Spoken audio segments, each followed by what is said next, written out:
दोस्तों, आज हम इस कहानी के माध्यम से जानेंगे कि अपने मन के गंदे विचार को कैसे कम कर सकते हैं। अक्सर हम ये सोचते रहते हैं कि हमारे मन में गंदे विचार क्यों आते हैं। न चाहते हुए भी अपने मन पर कंट्रोल नहीं कर पाते और न चाहते हुए भी गंदे विचार आते रहते हैं। लेकिन ऐसा क्यों है? जब हम अपने मन के हिसाब से चलने लगते हैं तो मन हमें अपने रास्ते से भटका देता है। जब हम अपने मन में कंट्रोल कर लेते हैं तो हम सब कुछ पा लेते हैं। मन मनुष्य का सबसे बड़ा दोस्त भी होता है और सबसे बड़ा दुश्मन भी यही होता है।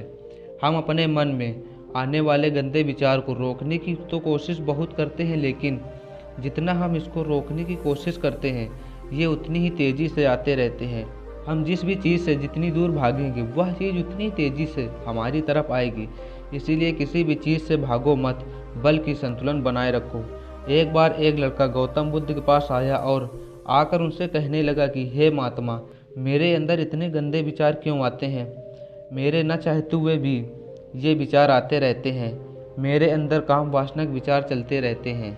ये मैं सोच सोच कर बहुत ही ज़्यादा परेशान रहता हूँ। यही सब सोचने में मेरी ऊर्जा और मेरा समय नष्ट हो जाता है। मैं हमेशा लड़कियों और औरतों को देखकर हमेशा मोहित हो जाता हूँ। ये सब सुनने के बाद गौतम बुद्ध मुस्कुराए और उस लड़के से कहते हैं कि क्या तुमको पता है कि काम वासना क्या होती है? लड़का थोड़ी देर चुप रहा, फिर बोला, हमको नहीं पता कि ये क्या होती है, लेकिन ये ज़रूर पता है कि ये बहुत ही बुरी चीज़ है। बुद्ध उसे समझाते हुए कहते हैं कि जो भी चीज़ प्राकृतिक रूप से हमारे अंदर है वो बुरी नहीं है। उस चीज़ का हमारे जीवन में कोई ना कोई उपयोग ज़रूर होता है। काम वासना कोई बुरी चीज़ नहीं है और ये हमारे मन की एक भावना है जो हमें किसी न किसी चीज़ की कमी का एहसास कराती है और हम उस चीज़ को पाने के लिए उस चीज़ की तरफ आकर्षित हो जाते हैं। यदि तुम्हारे पास पैसे की कमी है तो तुम्हारे अंदर धन पाने की वासना उत्पन्न हो जाएगी। इसका ये मतलब तो नहीं है कि धन पाने की वासना गलत है, बल्कि ये हमारे मन का एक प्रकार का एहसास है। जब यही वासना शारीरिक हो तो ये काम वासना हो जाती है। ये सुनने के बाद लड़का बोला, महात्मा, हमको काम वासना का मतलब तो समझ में आ गया, पर ये समझ में नहीं आया कि ये आती कहाँ से है। बुद्ध ने कहा, ये काम वासना कहीं से आती नहीं है, बल्कि ये हमारे अंदर ही होती है और इसका होना भी ज़रूरी है, तभी तो मानव जात का विकास होगा। लड़का बोला, जब ये ज़रूरी है और हमारे अंदर है तो लोग इसे गलत क्यों कहते हैं? बुद्ध ने कहा, लोगों ने इसे गलत तरीके से सोच लिया है। काम वासना गलत नहीं है, पर इसे गलत तरीके से इस्तेमाल करना गलत है। लोग जिस चीज़ को पसंद करने लगते हैं तो उसी के लिए जीने लगते हैं, पर यह गलत है। क्या तुम्हें पता है जानवरों में भी काम वासना होती है, पर उन्हें लोग गलत क्यों नहीं कहते हैं? क्योंकि वो सिर्फ उसे प्रजनन के लिए ही उपयोग करते हैं और हम मनुष्य इसे शारीरिक सुख समझकर करते हैं। ये काम वासना बेलगाम हो जाना गलत है। लड़का गौतम बुद्ध से पूछता है कि हे महात्मा, ये काम वासना हम पर क्यों हावी हो जाती है? क्यों ये बेलगाम हो जाती है? ये सुनने के बाद गौतम बुद्ध बोले, एक समय की बात है। एक आश्रम में गुरु और उनके कुछ शिष्य रहते थे। उनका एक शिष्य गांव में रोज भिक्षा लेने के लिए जाता था। वह जिस रास्ते से जाता था उस रास्ते में एक नदी पड़ती थी, जो कि वह उस नदी के पास से होकर रोज गुजरता था। एक दिन उसने देखा कि एक लड़का पेड़ के पीछे छुपकर कुछ देख रहा है। ये देखकर वह शिष्य बोला, भाई तुम क्या देख रहे हो? उस लड़के ने कहा, तुम्हें नहीं दिख रहा है कि मैं क्या देख रहा हूँ? जब उस शिष्य ने देखा तो नदी के तट में कुछ लड़कियाँ पानी भर रही थी। शिष्य उस लड़के से कहता है कि उन लड़कियों को छुपकर देखने की क्या बात है? ये सुनकर वो लड़का शिष्य से बोला, अरे पागल, तुम्हें नहीं दिख रहा है क्या? वो लड़कियां कैसे नदी से पानी निकाल रही हैं। जरा उनके कोमल शरीर को देखो, उनकी पतली कमर, उनके वो लंबे बाल कैसे उनकी कमर पर लहरा रहे हैं, मानो सुंदरता बिखरी पड़ी हुई है। शिष्य कुछ देर नदी की तरफ देखता रहा, क्योंकि उसे कुछ समझ में नहीं आ रहा था। लेकिन वह कुछ देर देखने के बाद वह भी छिपने लगा, जैसे वह कोई बहुत बड़ा अपराध कर दिया हो। जब वह उन लड़कियों को छुप कर देख रहा था तो वह अंदर से कांप गया और सोचता है कि मैं ये गलत कर रहा हूँ। ये सोचता हुआ वह वहाँ से चला गया और वह आश्रम जाकर अपने कार्यों में लग गया। लेकिन वह जो अभी अभी देख कर आया था उसके मन में वही सब दृश्य चल रहा था। उसका मन किसी भी कार्य में नहीं लग रहा था। उसका मन वही सब देखने के लिए बहुत ही ज़्यादा लालायित हो रहा था। वह रोज़ सुबह जल्दी भिक्षा मांगने के लिए निकल जाता और उसी लड़के के साथ पेड़ के पीछे छुपकर उन लड़कियों को देखता रहता। अब वह रोज ऐसा करने लगा तो उसकी यह आदत बन गई थी। अब वह किसी न किसी विचारों में उलझा रहता था। उसका मन किसी भी कार्य में नहीं लगता था। न वह ठीक से खा पाता था, न ठीक से वह सो पाता था। उसका मन उन लड़कियों की खूबसूरती को देखने के लिए ललचाता रहता था। जब वह शिक्षा ग्रहण करता था तब भी उसका मन कहीं न कहीं खोया रहता था। गुरुजी ने जब उस शिष्य की इन आदतों को देखा तो शिष्य से कहा, आज से मैं भी तुम्हारे साथ भिक्षा मांगने चलूँगा। शिष्य ने कहा, नहीं गुरुजी, आप परेशान क्यों होते हो, मैं भिक्षा मांग लाऊंगा। गुरुजी ने कहा, ठीक है। इसके बाद वह शिष्य भिक्षा मांगने के लिए चला गया। उसके पीछे पीछे गुरु भी चले गए। कुछ दूर चलने के बाद गुरुजी ने देखा कि उनका शिष्य एक लड़के के साथ पेड़ के पीछे छिपकर कुछ देख रहा है। ये देखने के लिए गुरु भी अपने शिष्य के पीछे खड़े हो गए कि उनका शिष्य क्या देख रहा है। जब गुरु ने देखा तो नदी में कुछ लड़कियां पानी भर रही थी। ये देखकर अपने शिष्य से कहा, क्या तुम इन लड़कियों से भी भिक्षा लोगे? अपने गुरु को देखते ही उसके पसीने छूट गए। वह थरथर कांपने लगा, जैसे किसी चोर को चोरी करते पकड़ लिया गया हो।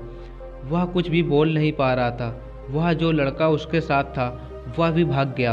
वह अपने गुरु से नज़रें मिलाने का साहस नहीं कर पा रहा था। उसके मुंह से कुछ ही टूटे फूटे शब्द निकल रहे थे। गुरु ने शिष्य को देखते हुए कहा कि मेरा शिष्य तो निर्भय है, इसके अंदर किसी का भी डर नहीं है, तो फिर तुम आज कांप क्यों रहे हो? ये सुनने के बाद शिष्य बोला, मुझे माफ़ कर दो गुरुजी, इसमें मेरा कोई दोष नहीं है। उस लड़के ने मुझे बहका दिया था, मुझे माफ़ कर दो। मैं आज के बाद दोबारा ऐसी गलती कभी नहीं करूँगा। गुरु ने कहा, तुम हमेशा इस बात का ध्यान रखना, हम जैसी संगत करते हैं हमारा आचरण वैसा ही होता चला जाता है। इसीलिए हमेशा कहा जाता है कि अच्छी संगत करो ताकि तुम्हारे अंदर अच्छे विचार आ सकें। गुरु और शिष्य आश्रम लौट गए। वह अपने काम पर ध्यान देने लगा।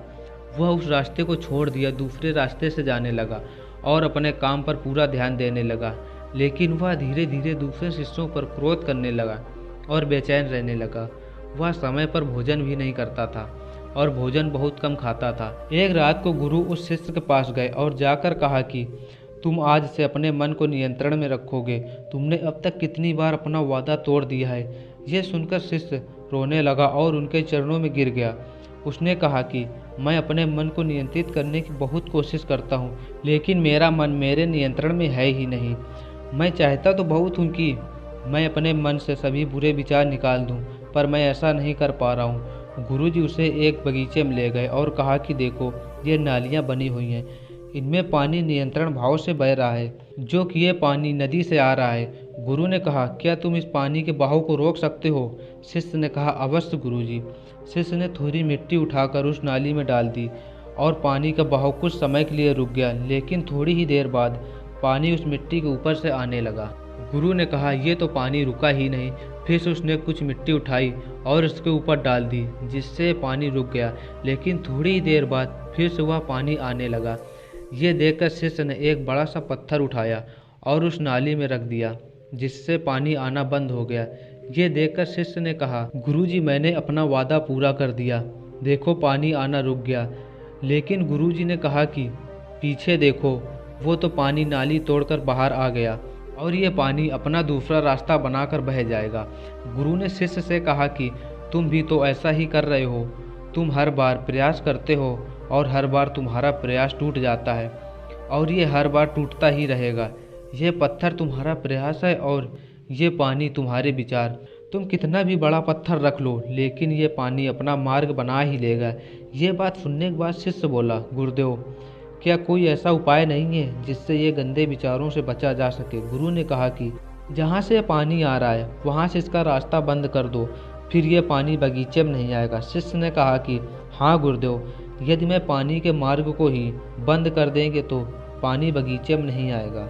फिर गुरु ने कहा कि अगर ये पानी बगीचे में नहीं आएगा तो बगीचे के पेड़ पौधे सूख जाएंगे। शिष्य ने कहा कि ये विचार तो मेरे मन में आया ही नहीं कि बगीचे को पानी की आवश्यकता है। गुरु ने कहा कि उस बगीचे में कुछ तो ऐसे पेड़ पौधे हैं जिनको रोज़ पानी की आवश्यकता है, नहीं तो वो मुरझा कर मर जाएंगे।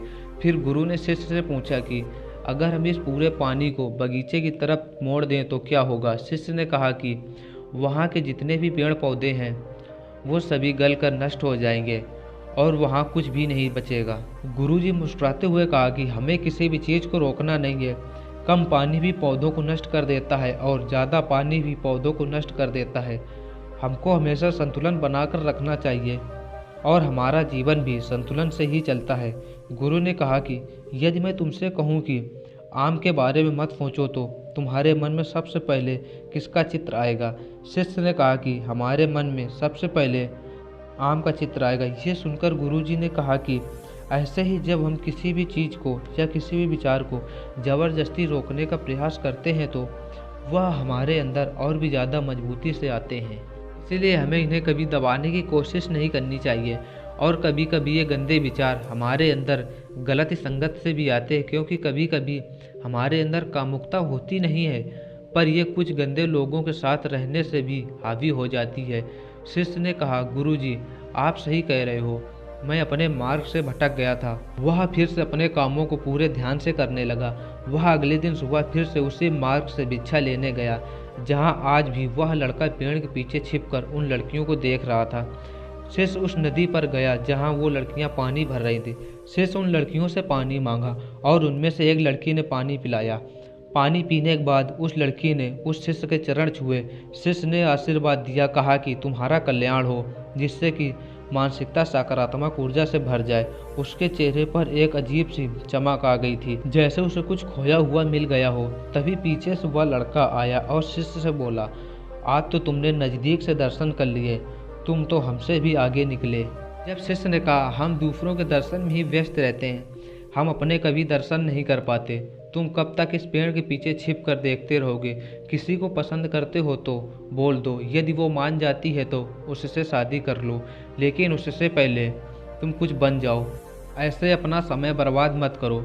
शिष्य की बात मानकर वह लड़का अपने जीवन में सफल बनने के लिए संघर्ष करने लगा और वह लड़का शिष्य से रोज मिलने लगा।